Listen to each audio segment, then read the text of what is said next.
if I'm being completely honest, mental hospitals are boring. They're very, very, very boring. Yo, what up? Eusebius here, back at it again with another video. And today I'm coming to you with a video that I really don't really know what it's going to be about. I wonder what people would think if I were to just sit in front of a camera and talk about my story. I was put in a mental hospital multiple times. The first two times were inpatient mental hospital stays where you are actually confined to the hospital for a set number of days. Usually about a week, can go a little bit more. And in comparison to my third stay, which was an outpatient mental hospital where you were able to go home at the end of the day and then come back the next day. One of the things that kept me going was music. You see, in the mental hospital, at least in the inpatient mental hospital, music is one of the things that I latched onto as something that could ground me and keep me thinking and keep me moving. Because if I'm being completely honest, mental hospitals are boring. They're very, very, very boring. And so I would spend my time just listening to music on the radio, or, well, the free time that we had. We would have portions of the day set up after group therapy where we would be able to do what we want, maybe play, I don't know, cards or checkers, chess, or listen to music or play a guitar or ukulele or something, anything. And I that is where I first learned how to start playing ukuleles. And ukulele. I don't know why I added the S there. Anyway, so music was one of the things that kept me going. And when I was in the mental hospital, okay, we're gonna backtrack a little bit. I'm all over the place, but we're gonna backtrack a little bit. So my doctor recommended that I go to the ER first. So I went to the ER, and they admitted me to the downstairs, as we call it. And the downstairs is this padded room where you have a blanket. I think there was a little pillow. I think, and nothing. It's just a bunch of padded walls, a hexagon of padded walls, concrete floor, a blanket, and whatever else they had in there. I asked for books, but I'm pretty sure they didn't give me any, or maybe they did. I'm not entirely sure.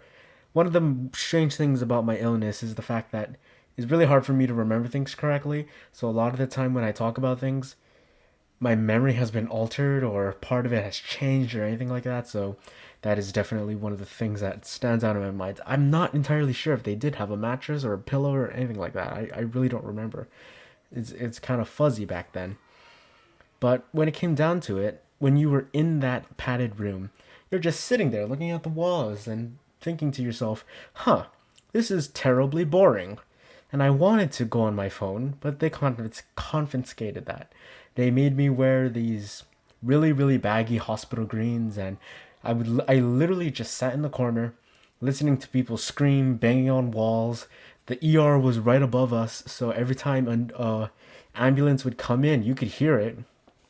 It was so cold, so cold. And the blanket that they gave us, it wasn't enough. Like, I would curl up in the blanket, but it wouldn't be enough.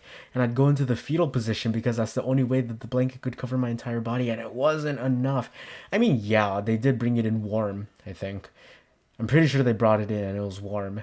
Or at least room temperature. I guess when you're in that freezing room for so long, you kind of just take things that are normal temperature as warm. But this is where music came in again. So I sang. I sang Bo Burnham songs because I saw his Netflix special when it first came out. What is it? Um, I forget what it is. Make Happy, I think it was. Was it Make Happy? Or was it what?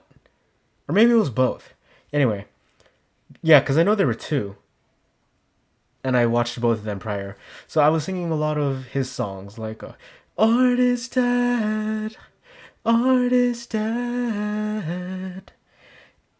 And that really stuck with me because when you're sitting in a padded room with no one to talk to, no one to interact with, you're kind of just sitting there and you're like, well, what am I going to do with my time? And I tried to like do things like work out and stuff like that, but it didn't really help because I didn't have any dumbbells and there were no barbells, obviously, and there's not a lot of exercises you can do in a padded room. I mean, you can do push-ups, you can do squats, jump squats, stuff like that. But at the end of the day, there's not really much to do.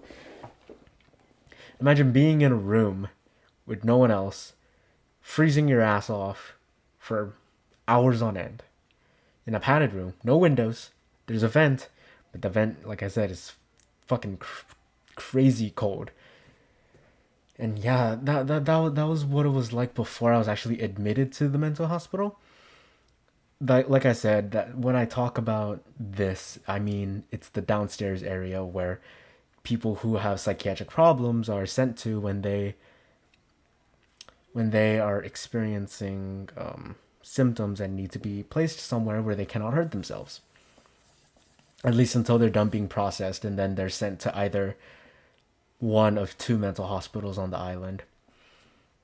So, yeah. I mean, when it comes down to it, my third stay in a mental hospital, there was a lot of singing because I would go to this Zippy's across the road and I would, buy I don't know, like a zip pack or buy Simon or buy maybe some donuts from Napoleon's Bakery, and I would always have a coffee and I would listen to Bo Burnham songs. And life was good. Life was chill. I enjoyed that couple hours before I had to go into the hospital.